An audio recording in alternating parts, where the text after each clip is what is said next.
Madam Chair, listen, the stakes are simply too high for commercial aircraft to have the kinds of systemic problems that we're seeing with Boeing. So I'd like to examine how we got here with this panel. Dr. DeLuise, yes or no, through organization designation authorizations or ODAs, can the FAA delegate certain safety, certification, and other responsibilities to an aircraft manufacturer like Boeing? Yes or no? Yes or no? Yes, but currently, yes, because it's done with other manufacturers, but there are issues, as described in our report, that makes us be leery of saying, yeah, go ahead and just do it. I think that Boeing needs to prove that it is capable of doing it. But the question is, are they able to delegate certain safety and certification responsibilities to an aircraft like, so they are, the answer is yes, correct? Mm-hmm. Okay, so Dr. Dillinger, yes or no, can an aircraft manufacturer like Boeing subcontract manufacturing responsibilities for, say, the fuselage of its signature MAX aircraft line to another company? The work of the panel, I think, would say yes, like with ODAs, that we heard successful examples of ODA delegation.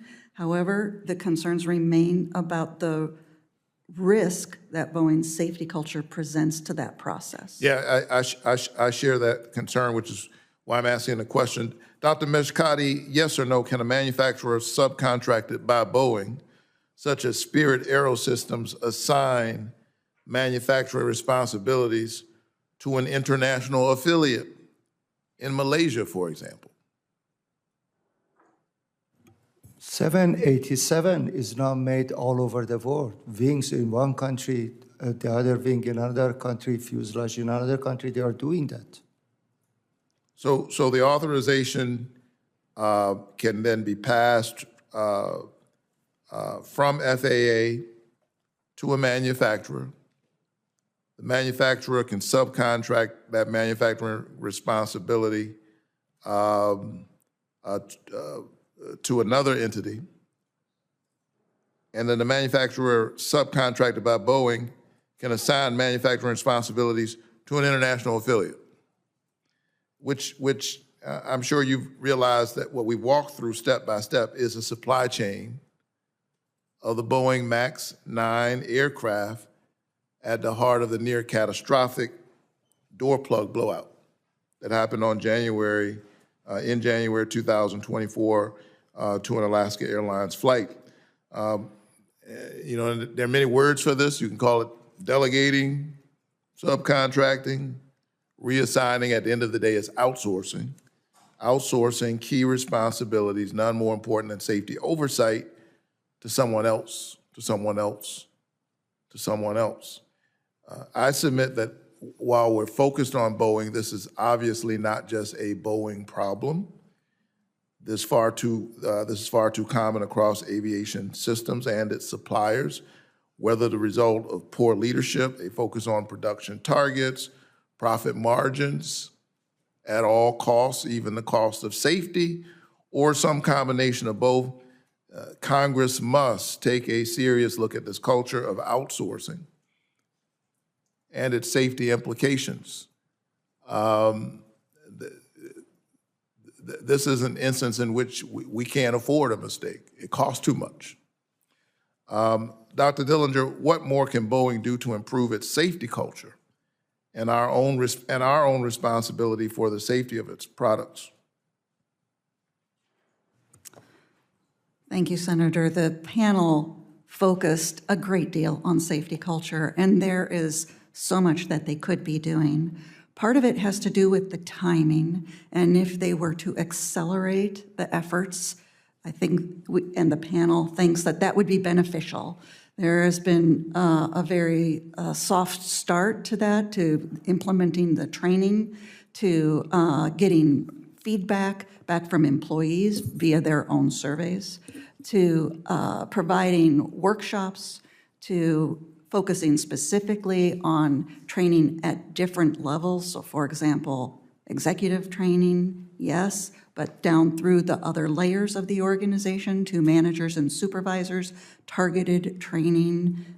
There's multiple ways that they could be going after that. And as they look at a more comprehensive way where they really dive in and in a more timely way address that, the panel felt that that would be important and that it was in our recommendations. Great. Thank you so very much for that. Dr. DeLuise and Dr. Meshkati, last question. What more can Congress do to encourage both the FAA and manufacturers like Boeing to take direct responsibility for the safety of aircraft and our aviation system? I believe that the Congress and this committee needs to keep essentially the pressure on to make sure that the waivers are not granted on safety-related issues, for example. That would be a good thing, because right now there are a handful of waivers on the MAX that directly affect safety. But you need to keep the spotlight on this, because during our interviews, we heard often the sentiment expressed, yeah, this is happening now, but as soon as everybody moves on to something else, we're going to go back to the way things were. And that can't happen. It's too, as you say, it's too expensive, and the cost in human lives is just way too high. Thank you, Senator. That is also related to an earlier question by Senator Cantwell. I think what Congress can do vis-a-vis FAA, and that's also related to the SMS. There is a document which is signed by FAA Administrator and then Chair of NTSB, the Honorable Robert Sumwalt. It's called State Safety Program. This is something that United States files with the International Civil Aviation Organization.